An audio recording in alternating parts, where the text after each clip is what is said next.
Hello everyone, Ember here, and welcome back to a new video. In this one, I would like to take a look at an upcoming fossil card, Tortuga, and see if it can be any good in the format really, because it has the attack Ancient Debris, which does 30 damage for each item card in your opponent's discard pile, which is very reminiscent of this Pokemon Garbodor, which had the very good attack Trashalanche back in the Sun and Moon era.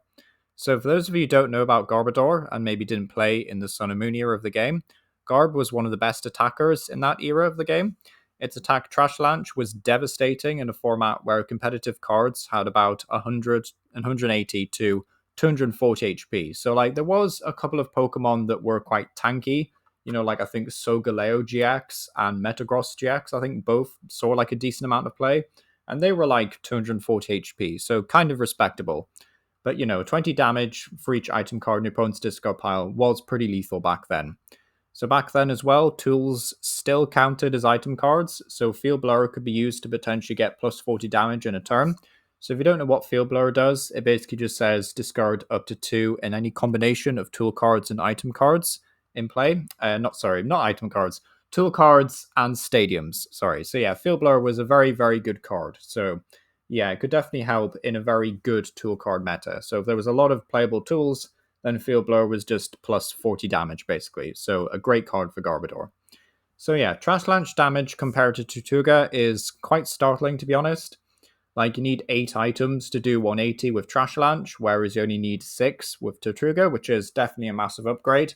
You need 12 items to do the biggest number in the format, really, which was 1240. So that was a key number, I guess. Whereas with Tortuga, you just need 8 items to do 240, which is a lot more impressive, I think. Also, 10 items gets you to 300. So if you were to add the upcoming Brave Bangle card, then you could actually want to kill a Charizard or a Dragapult at that point for just 10 items. Now, it is worth noting that, of course, TMs don't count as items anymore. So your opponent can use things like TM Evolution and Brock Scouting to get into the game, which is, of course, a bit unfortunate. But at the same time, if they overplay their items, they are going to get punished for it. So yeah, 11 items would take you to 330, and then 12 items will take you to 360. And I do mention 360 because the recently revealed God of War EX, Mega God of War, I should say, had 360 HP. So yeah, quite scary to be honest. And I think we'll see more Megas which have a lot of HP as well. So kind of worth mentioning, really. So I think the most obvious downside for Tortuga is the fact that it is literally just a fossil. So back in the day, you could nest ball for a Trubbish. Now you have to use something like an Arvin or a Petrol to get the antique cover fossil down, or just draw naturally into it, which I think is a bit rough for Tortuga and definitely hurts its chance of being just a splashable tech card, because it was very easy in a format where you had 4 nest ball in every deck. It was very easy to just play a 2-2 line of Garbodor. You can't really do that with antique cover fossil because, if you prize one, then the other one's going to be very difficult to find. And if say, you have to use a supporter to go and get it. So you're also using that supporter to not find a Poffin, for example, using it to find your cover fossil. So definitely a bit more awkward. And I would say the biggest downside and the biggest thing going against Tortuga right now. But yeah, as for an alternate deck, what about Buzzgarb Shrine? So this was one of the Garbodor variants back in the day. Could use the attacker Buzzwole, which did 30 damage, and if your opponent has exactly 4 prize cards remaining, it did 90 more, so 120. So this card did get a spiritual reprint in the form of Hops Cramorant, which is why I've got the reprinted version, I guess, over on the right hand side here. But the thing is with Hops Cramorant is your opponent has to have 3 or 4 prize cards for it to do any damage. Buzzwole could actually just poke for 30, which, believe it or not, does matter here because Buzzwole could also be modified with Diancie Prism and Shrine of Punishment, which was a really good stadium. So I think Buzzwole having that initial poke damage was actually really good and definitely helped it out a lot. So we don't really have much of equivalent to that. You could maybe say that Frostlass is your Shrine of Punishment equivalent, and then Ting Lu, I guess, is the next best thing. So maybe use Artisan, for example, or Mescoza as a stadium, and then Ting Lu could come in there and do a bit of spread damage. You could even use Calamitous Snowy Mountain if you really wanted to. Just some fun options there I thought was worth mentioning, but overall, it's a bit of a shame we don't have a Shrine of Punishment, direct replacement in this format, but, maybe in the future once we get to Megas. It'd be great to see a Shrine of Punishment for Megas, but, we'll just have to wait and see, really.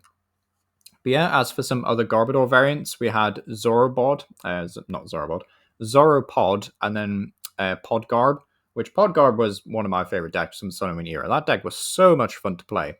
But yeah, Zoroark GX hasn't really had much of a reprint. Like, the closest thing really is N Zoroark EX.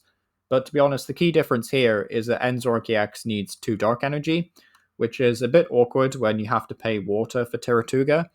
So I'm not really sure that's a good idea. However, trade will let you get into things like your fossils a lot quicker. So like maybe there's like pros and cons to this, but like I would definitely think that it's not as good as just Zoroark Tortuga, because N Zoroark has to have like N's Pokemon on the bench to copy their attacks. So like bench space could definitely get a bit awkward. But if you're just building around like Reshiram and then maybe a thin line of Darmanitan, you could get away with Tortuga in the deck as well. But I just thought that was worth mentioning. Also got Glisspod GX, which had the attack first impression. So if it moved from the bench to the active, you can do 120 damage. And I think like the closest thing to this really is just Revroom EX, which does the same thing, but 140. So, quite scaled up. And only costing 1 metal energy does mean you could just use like Luminous or like a split of both metal and water. So I am, curious to see if Revroom Tortuga could be any good.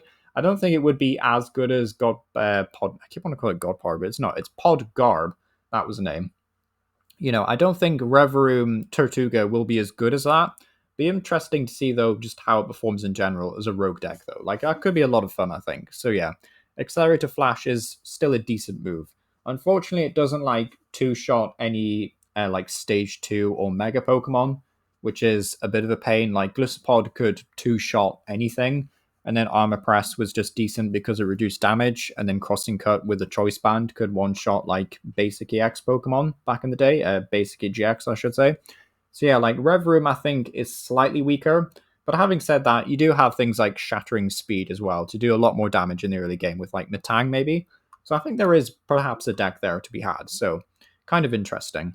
Also, we've got this Relincanth build. So Relincanth is, of course, using that ability Memory Dive to let you copy your previous evolution's attacks. So we can basically just evolve all the way up to Caracosta and then use Tortuga's Ancient Debris, which is really nice. So we have 2 ones to choose from really in Standard. One with Primal Knowledge I think is maybe slightly better right now.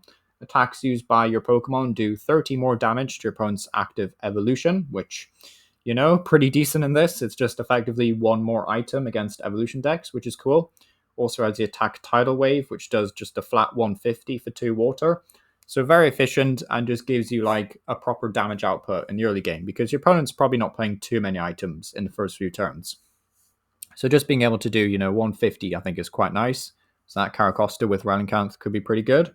Also got this other one with the ability Mighty Shell from the same set as this upcoming Tortuga, which just basically gives you immunity to special energy, which could be useful, but I think right now there's honestly not that many powerful special energy in Standard, and there's not that many attackers that really rely on them. If we ever got like a double turbo reprint or something, then I think this Caracosta could be a lot better, because double turbo is just such a good card. It will see a lot of play anyway. But like Caracosta on the right here, I don't think is as good. Like Big Bite just doesn't seem as strong, really. So I think the other Caracosta from Stellar Crown is probably just a lot better for Rankanth. But yeah, as for another option, I've thought maybe Okie Dogie Box, just because there is a new Prism Energy as well to help it out. So Luminous Energy, Prism Energy, plus the new Brave Bangle to add even more damage. This could be a deck. It also has a little bit of synergy with like Ting Lu, just in terms of like needing fighting energy. So you could like use Ting Lu in the first few turns, then move into Okie Dogie, and then like hoover up the late game with Cramorant and Tortuga. Just thought this was worth mentioning, potentially a new deck. Also got some other attackers here. I thought maybe Hop Sash and EX deserved a mention, just because like you need that early game chip damage. And also we've mentioned Cramorant a lot already in this video, so why not mention Zacian, could be good. Also got Plafin EX, which isn't quite the same as Gliscopod, but 1 energy only doing 250 is quite a lot. So yeah, definitely quite nice. Would definitely help you like one-shot things. Then if you put like a Hero's Cape or an Air Balloon on this thing, for example, because Air Balloon is getting a reprint in this set as well. So like Plafin, I think, could be decent with Tortuga for sure. It's just a case of like we need Plafin working consistently before we get Tortuga involved as well, because it is a fossil, of course. But yeah, I do think Plafin at least has some decent potential here. Also got this for Alligator. I mean, we mentioned Relincanth earlier, so it kind of makes sense. But at the same time, even though it has synergy with Relincanth also needing water energy, I do think this might be a bit too much for the deck, just because, like Feraligatr is already struggling for space right now. Like every card feels really important. So having to make room for like a fossil line also just feels a bit painful, but it would be nice for Alligator to have like a really powerful late game Pokemon. So like maybe Feraligatr Tortuga is the answer. But yeah, as for some other trainers, I think Eri could be a really important one, or Erie, I think her name is. Your opponent reveals their hand, choose up to 2 item cards you find there, and discard them. I think this could be lethal, just because your opponent is, of course, looking to play around Tortuga. And if they're going to do that, then they're not going to play any items from their hand. So Eri just makes a lot of sense to me. Also got hand trimmers in case your opponent's hand size just blows up exponentially with all their items in hand. And then Xerastic is also like a very similar effect. Although I imagine they'll end up discarding loads of Pokemon and supporters and not any items with Xerastic or hand trimmers, but I think Eri still is a really solid option for this.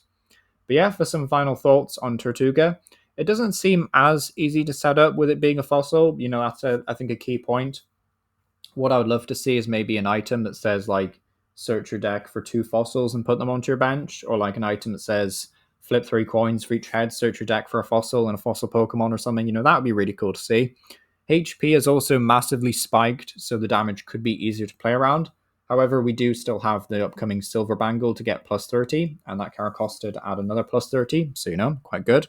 That said, though, I do feel like there is enough potential here to consider, and I just think it's worth bearing in mind for the future as well. So, yeah, we'll just have to keep an eye on Tortuga and see what happens. But yeah, let me know what you think down below. Do you think this card will change the meta at all? And yeah, thank you for watching.